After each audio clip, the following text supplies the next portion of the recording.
മച്ചാന്മാരെ ചുളിവിലൊക്കെ എല്ലാവർക്കും സ്വാഗതം. അപ്പോൾ മച്ചാന്മാരെ ഞാനിന്ന് ചൂണ്ടയിടാൻ പോയപ്പോൾ ഒരു ഇതിനെ കിട്ടിയിട്ടുണ്ട്. കുറച്ച് ആണ്. അപ്പോൾ ചൂണ്ട ഇവിടെ എങ്കിലും കിടപ്പുണ്ട്, അത് ഞാൻ കാണിച്ചു തരാം. അപ്പോൾ നമുക്ക് ഫസ്റ്റ് ചൂണ്ട കാണാം.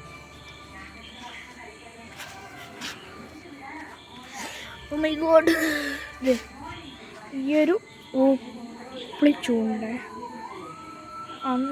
മൂടി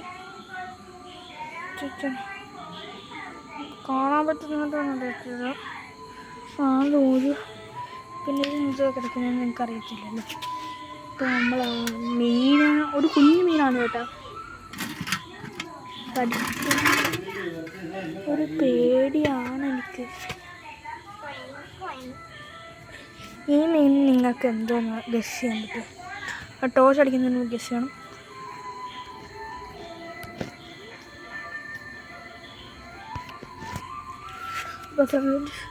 ഈ മീൻ ഗസ് ചെയ്തവർ എന്ത് മീനാണെന്ന് കമൻറ്റ് ചെയ്യണം. അപ്പോൾ നമുക്ക് മീൻ കാണാം. ഒരാരലാണ് കേട്ടോ.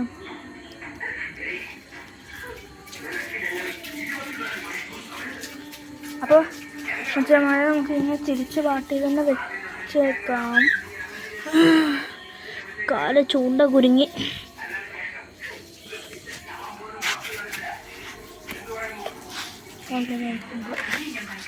നേരം ജീവനുണ്ടായിരുന്നു, പക്ഷെ ഇതിന് നല്ല ഞാനാണെങ്കിൽ ഞാൻ ജസ്റ്റ് നിങ്ങൾക്ക് വേണ്ടിയിട്ട്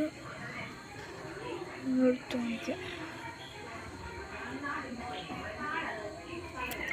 തെന്നി പോണു. ജീവനില്ലേ?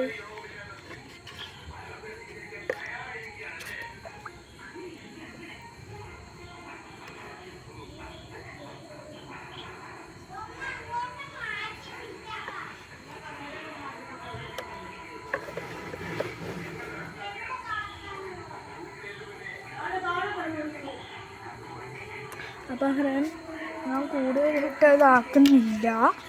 ഞാനിതിനെ വളർത്താനെടുക്കാനാണ് ഒരു പ്ലാൻ കേട്ടോ അഞ്ചന്മാരെ. ഇതിനെ വളർത്താനെടുത്ത് നമ്മൾ പിന്നെ അതിൻ്റെ ഒരു തോട്ടിലാണ് എനിക്ക് കിട്ടിയത്. അപ്പോൾ ഫ്രണ്ട്സ്, അതിൻ്റെ കൂട്ടം ഇനി ഇഷ്ടംപോലെ കൂട്ടത്തോടെയാണ് അത് വന്നേക്കുന്നത്. അപ്പോൾ അത് ഇനിയും കണ്ടപ്പോൾ ഞാൻ കണ്ട്. അപ്പോൾ നമുക്ക് ഇതിനെ നമ്മൾ ഗിവ് അവേ ആയിട്ട് കൊടുക്കുന്നതാണ്. ഇതിൻ്റെ 2-3 കുഞ്ഞുങ്ങളും കൂടെ ഉണ്ട്, അത് എൻ്റെ കയ്യിലില്ല. ഇതിനെ നമ്മൾ വളർത്താനെടുക്കുകയാണ്.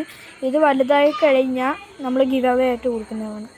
അപ്പോൾ ഫ്രണ്ട്സ്, ഇത് കിട്ടിയത് നമ്മൾ അവിടെ ഒരു തോട്ടിൽ നിന്നാണ്. ഇത് അങ്ങോട്ട് കുറച്ച് പോകണം. അവിടെ നിന്ന് അങ്ങോട്ട് കുറച്ച് പോകണം. ഉണ്ടോ? അങ്ങോട്ട് അവിടെ നിന്ന് ഇങ്ങോട്ട് കുറേ പോകണം. അവിടെ നിന്നാണ് എനിക്ക് മീനെ കിട്ടിയത്. അപ്പോഴത്തേക്കും എന്തുവാ പറയണ്ടേ, അപ്പോൾ പിടിച്ചപ്പോഴത്തേക്കിനാ ഈ തോട്ടിൽ സാധാരണ വരുന്നതല്ല. പക്ഷേ ഈ തവണ പൂഞ്ഞാട്ടീനെയാണ് എനിക്ക് കിട്ടിക്കൊണ്ടിരുന്നത്. ഈ തവണ എനിക്ക് നല്ല ഒരു വലിയ മീനെ കിട്ടി. ഞാൻ ചുമ്മാ എപ്പോഴും പോയിടുന്നത്. അപ്പോൾ ഇന്ന് നല്ലൊരു മീനൊക്കെ കിട്ടി. അപ്പോൾ ഫ്രണ്ട്സ്, ഇന്നത്തേക്ക് ഇത്രയേ ഉള്ളൂ. ഒരു കുഞ്ഞു വീഡിയോ ആണ്. അപ്പോൾ ഇത് ഇഷ്ടപ്പെട്ട് ലൈക്ക്, ഷെയർ, സബ്സ്ക്രൈബ്. ഇവയൊക്കെ വേണ്ടവർ ഞാൻ നമ്പർ അടുത്ത വീഡിയോ കൊടുത്തേക്കാം, പാർട്ട് 2. അത് നമ്മൾ ഉടനെ ഇടുന്നതായിരിക്കും. ബായ്.